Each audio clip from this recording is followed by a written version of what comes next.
Dunia yang sudah hancur diputar balik ke masa awal. Ingatan semua orang dihapus, di mana tidak ada dungeon monster dan para hunter. Sang raja bayangan yang mengembara di celah dimensi kini kembali dan memicu ketidakstabilan di bumi. Video ini merupakan kelanjutan cerita dari part sebelumnya.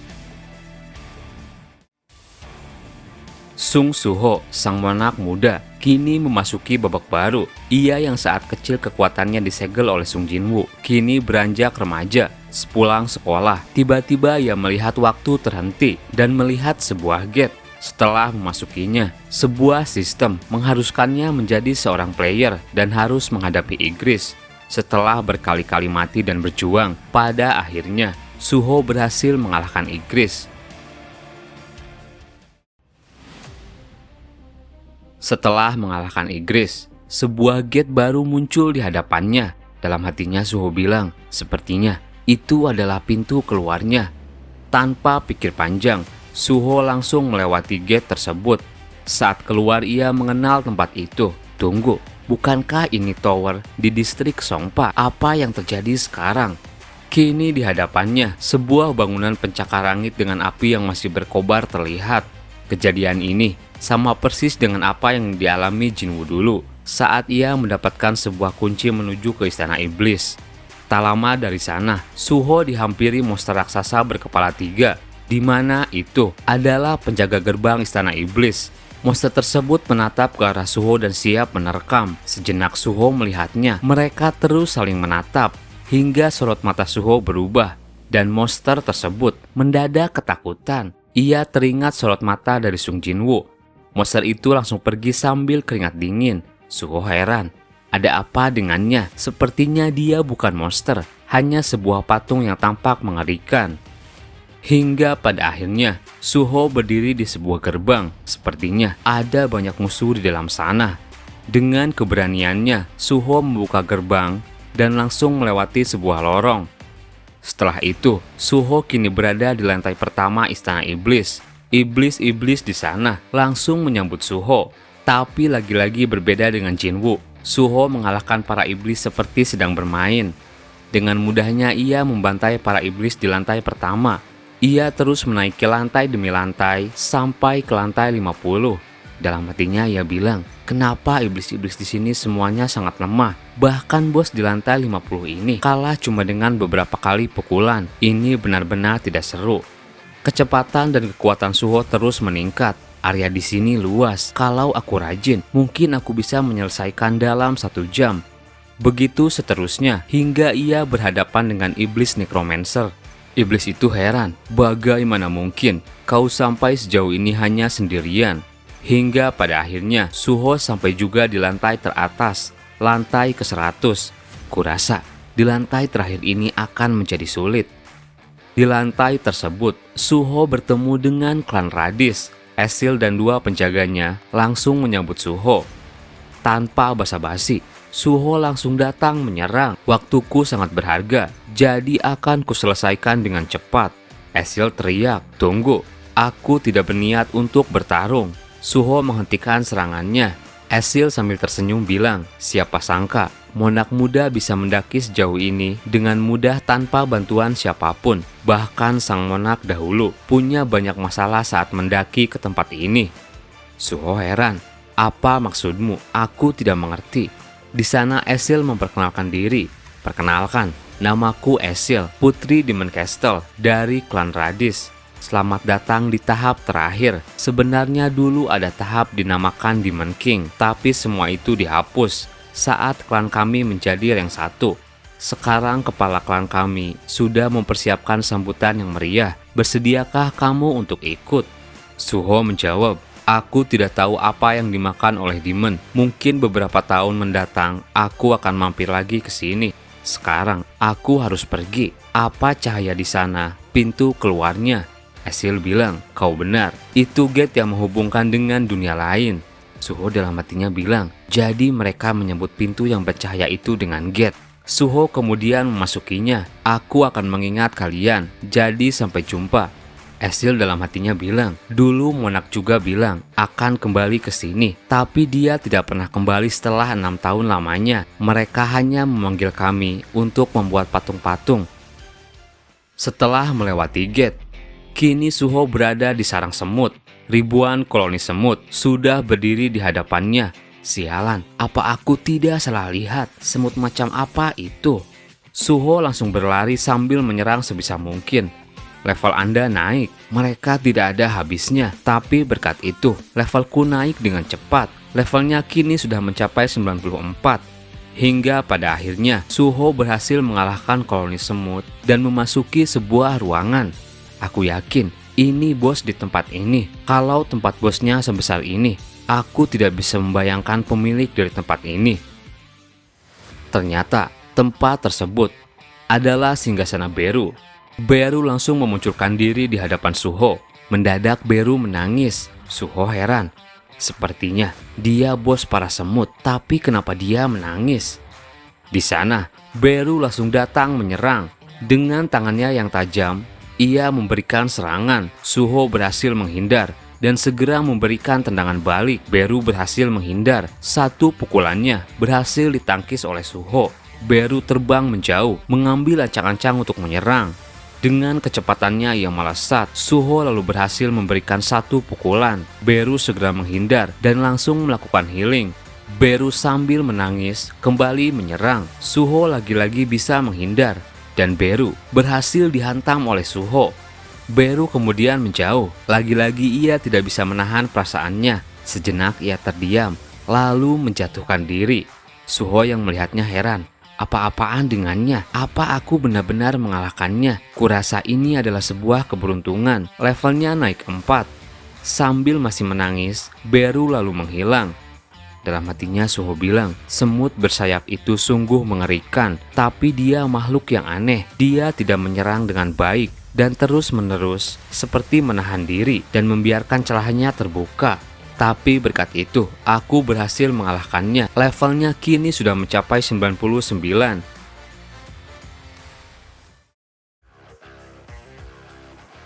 Dan lagi, sebuah gate muncul kembali. Suho langsung memasukinya. Dan sekarang, ia berada di medan pertempuran yang luas dengan ribuan monster raksasa dan para naga. Tanpa pikir panjang, Suho langsung datang menyerang. Dengan levelnya yang sekarang, Suho bisa melompat dengan jauh. Sambil melompat, ia bergerak memberikan satu serangan. Beberapa monster langsung tumbang. Satu raksasa datang menebas. Suho berhasil menghindar dan langsung berlari di tubuhnya. Satu gerakan dengan siku berhasil menumbangkan raksasa. Para beruang dan monster goblin menyerang. Suho hanya dengan kakinya berhasil mematahkan senjata mereka. Suho bergerak mengandalkan kecepatan dan kekuatan dari pukulannya. Bertubi-tubi ia menyerang banyak monster. Dan kini, pasukan High Oak datang menunggangi naga menyerang dari udara. Suho kini dikepung dari darat dan udara. Sial, mereka benar-benar tidak ada habisnya. Kalau kalian ingin bertarung di udara, tunggulah. Suho kembali bergerak. Ia memegang kepala satu High Oak, menjatuhkannya, dan berhasil merebut naga yang ia tunggangi. Para naga yang berterbangan berhasil dikalahkan Suho. Dan kini pasukan Titan muncul.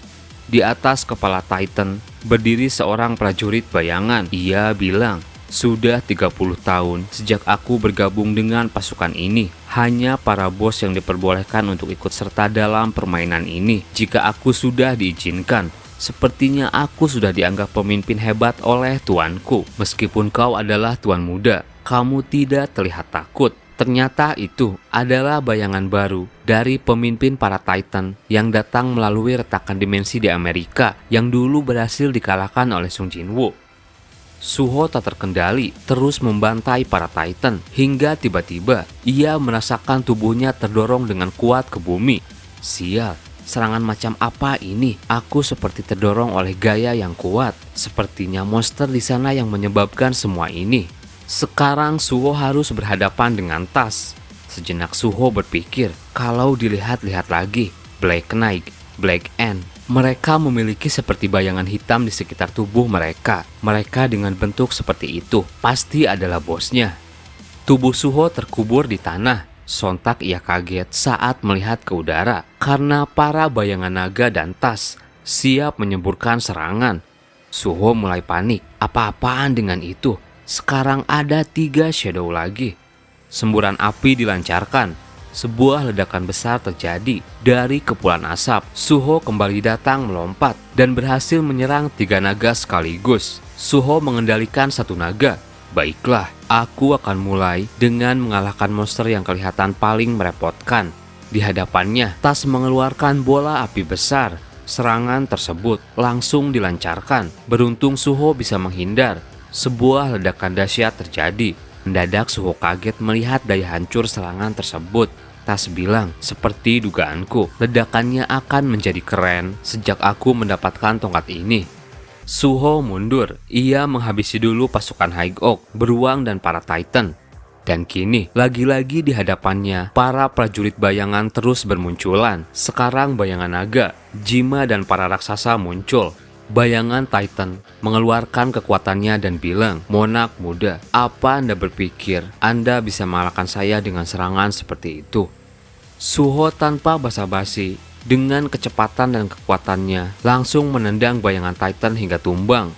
Jima datang menyerang. Aku sudah sampai sejauh ini. Dengan berlatih keras setelah bergabung dengan pasukan raja, ia siap menyemburkan serangan. Suho dengan cepat mencegah semburannya. Ia berdiri di atas kepala Jima dan bilang, "Jika aku harus bertarung dengan makhluk-makhluk seperti ini terus-menerus, staminaku mungkin akan habis. Aku harus bisa mengendalikan kekuatanku dengan lebih efisien." Suho mengumpulkan kekuatannya di tangan. Aku harus bisa bertarung melawan banyak musuh sekaligus untuk mengalahkan sebuah pasukan. Dan kini, Suho menciptakan sebuah serangan baru. Sebuah energi terkumpul membentuk kepalan tangan. Sorot matanya berubah. Aku akan mengalahkan mereka sendirian. Dengan kekuatan tersebut, Suho memberikan serangan yang langsung bisa menumbangkan para prajurit bayangan sekaligus. Tas yang menerima serangan itu langsung mengeluarkan perisai pertahanan. Suho sudah berada di belakangnya dan langsung menghantam Tas. Hingga pada akhirnya, prajurit bayangan yang berada di sana berhasil ditumbangkan. Aura kekuatan dari Suho semakin kuat. Dalam hatinya ia bilang, "Meski statusku tidak bertambah, aku bisa mengendalikan kekuatanku dengan lebih baik lewat pertarungan yang tidak ada henti seperti ini." Seolah tidak diberi waktu bernafas, Belion kini memasuki pertarungan. Suho yang sedari tadi heran bertanya, "Tunggu, kau juga bisa bicara bukan? Aku ingin bertanya sesuatu sebelum kita bertarung. Berapa persentase dari pasukanmu yang sudah kukalahkan hingga sekarang?" Belion menjawab, "Mengecualikan Demon Castle, kau sudah mengalahkan 1% dari 3.000 pasukan yang dikerahkan di sini." Mendengar itu, Suho tidak sedikit pun gentar. "Baiklah, ayo kita bertarung." Belion siap mencabut pedangnya dan bilang, "Anda telah tumbuh dengan sangat hebat, Monarch muda." Mereka mulai bertarung. Suho datang menyerang. "Kalian selalu memanggilku Monarch muda. Memangnya apa yang kalian maksud?"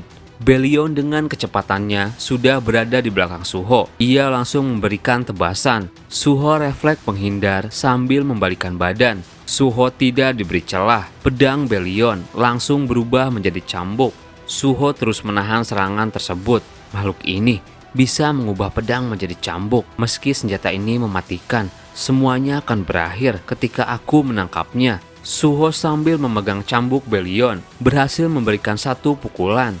Tapi hantaman kerasnya belum bisa menumbangkan Belion. Suho bilang, "Kau kuat. Jika kita bertarung dengan kedua tangan, kita akan terjaga semalaman." Tiba-tiba, Suho sadar sesuatu. Ia merasakan aura yang sangat kuat datang. Dari udara, seseorang datang menunggangi seekor naga. Tanpa pikir panjang, Suho langsung datang melompat. Sosok tersebut memegang sebuah dagger. Kedua serangan mereka saling bertabrakan. Tebasan-tebasan dagger berhasil memukul mundur Suho. Kini Suho hanya bisa terus menghindari serangan yang datang.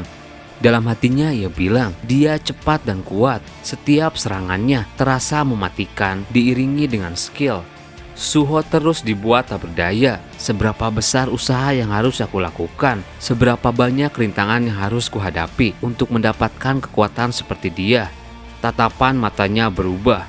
Walau begitu, aku bukan orang yang bisa dikalahkan dengan seperti ini. Ia mengumpulkan seluruh kekuatannya dalam satu pukulan. Dengan kecepatannya ia datang, tapi serangannya berhasil dihindari sosok tersebut. Sarung tangannya hancur. Suho kembali menggunakan tangan yang satunya, tapi lagi-lagi sosok itu bisa menghindar. Ia memegang kepala Suho dan bilang, "Apa kamu menikmati permainannya? Kau cukup mengesankan." Suho sadar sesuatu. Tunggu, bukankah itu suara ayah? Ternyata sosok tersebut adalah Sung Jinwoo. Sambil mendorong tubuh Suho ke dalam gate, Jinwoo bilang, "Kau masih banyak kekurangan."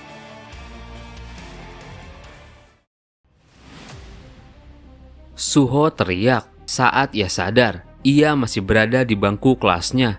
Sambil keringat dingin ia bilang, "Sungguh mimpi yang aneh. Beberapa dungeon misterius muncul dan ayahku adalah bos terakhirnya. Apa aku kebanyakan main game?" Tak lama seorang siswi datang. "Kenapa kamu masih di sini? Ayo kita pulang. Aku mau mengunci pintunya." Mereka lalu pergi. Dan ternyata Jinwoo dan beberapa bayangan sudah berada di atap sekolah. Jinwoo bilang, "Menggunakan domain tak terpakai dari Land of Repose tidak buruk juga." Igris menjawab, "Rajaku, bukankah sudah waktunya untuk mengembalikan kekuatan dan ingatan Monark muda? Ini pertama kalinya dia bisa sampai sejauh ini."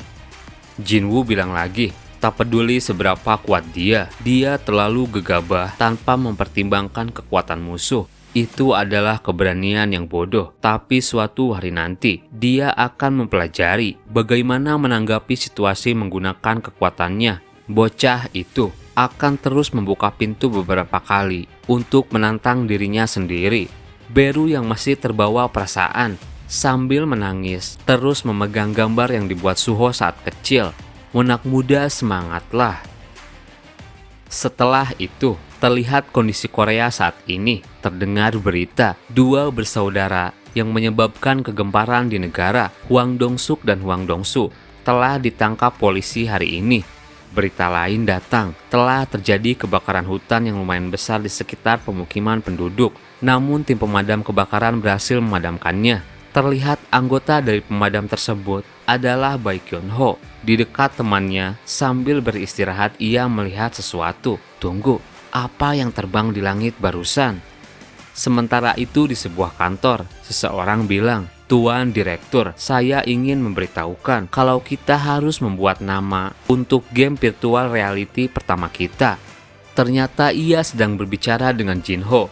Di tengah kerumunan para karyawannya ia teriak, "Istriku sudah hamil 6 minggu. Ternyata Jinho sudah menikah dengan Jin-ah. Para karyawan terlihat gembira mendengar itu.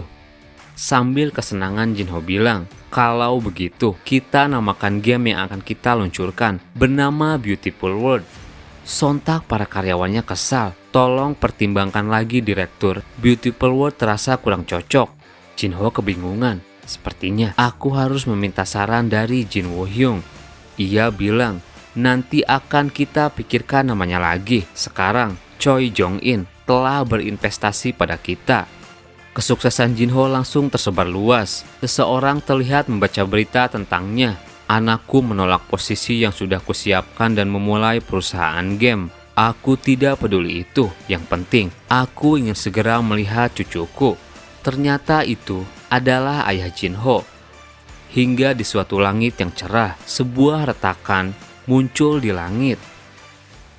Flashback kembali diperlihatkan saat dunia masih dipenuhi dengan hunter dan gate bermunculan di mana-mana. Sebuah gate, tidak ada yang tahu apa yang menunggu di dalamnya. Karena itu orang-orang selalu takut saat memasukinya dan berdoa agar dia tidak pernah terbuka lagi. Namun orang-orang sengaja masuk ke dalam gate dengan berbagai alasan.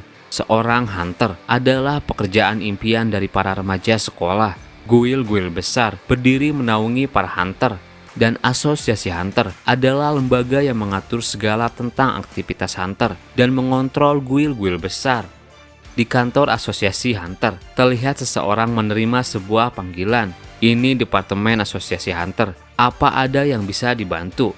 Seseorang ditelepon marah. Sudah aku bilang berapa kali padamu agar tidak mengirim Sung Jin-woo. Aku tidak ingin anggota Redku mati. Dia orang yang langsung kalah ketika bertemu dengan monster.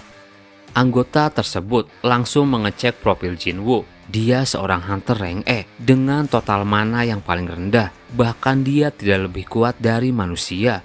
Dia bersikeras menjadi hunter untuk biaya pengobatan ibunya yang terkena Eternal Sleep, juga biaya adiknya yang masih sekolah.